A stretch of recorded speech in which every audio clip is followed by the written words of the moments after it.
வணக்கம். தலைப்புச் செய்திகள். குடியரசு துணைத் தலைவர் ஜெகதீப் தன்கரின் ராஜினாமாவை குடியரசுத் தலைவர் திரௌபதி முர்மு ஏற்றுக்கொண்டதாக நாடாளுமன்றத்தில் தகவல்.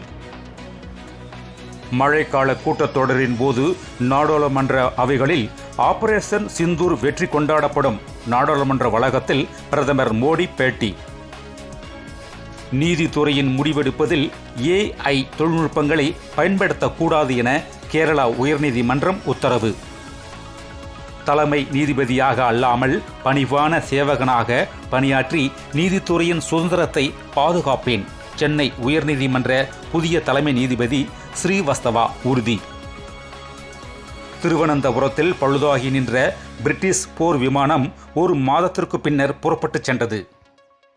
மக்களவையில் நான் பேசுவதற்கு ஒருபோதும் அனுமதி வழங்கப்படுவதில்லை. ராகுல் காந்தி குற்றச்சாட்டு.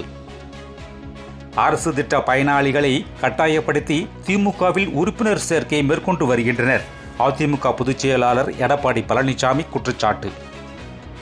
மடப்புறம் கோயில் காவலாளி அஜித்குமார் குடும்பத்திற்கு கூடுதலாக ரூபாய் 25 லட்சம் இழப்பீடு வழங்க வேண்டும். உயர்நீதிமன்ற மதுரை கிளை உத்தரவு. ஆட்சியில் பங்கு கொடுக்க நாங்கள் ஏமாளிகள் அல்ல என்று பழனிசாமி பேசியதில் எந்த உள்நோக்கமும் இல்லை. பாஜக மாநில தலைவர் நயினார் நாகேந்திரன் பேட்டி. உடல்நலக் குறைவால் மருத்துவமனையில் அனுமதிக்கப்பட்டிருக்கும் நிலையில் மருத்துவமனையில் இருந்தபடியே அரசு பணிகளை தொடர்கிறேன் என முதல்வர் மு.க. ஸ்டாலின் தகவல்.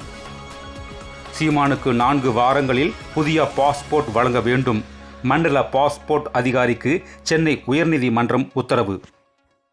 செந்தில் பாலாஜி வழக்கின் விசாரணையை தள்ளி வைக்க கோரிய மனுவுக்கு அமலாக்கத்துறை பதிலளிக்க சென்னை முதன்மை அமர்வு நீதிமன்றம் உத்தரவு. மேலும் விரிவான செய்திகளை அரசியல் ராஜ்யம் மின் இதழை படியுங்கள். நன்றி, வணக்கம்.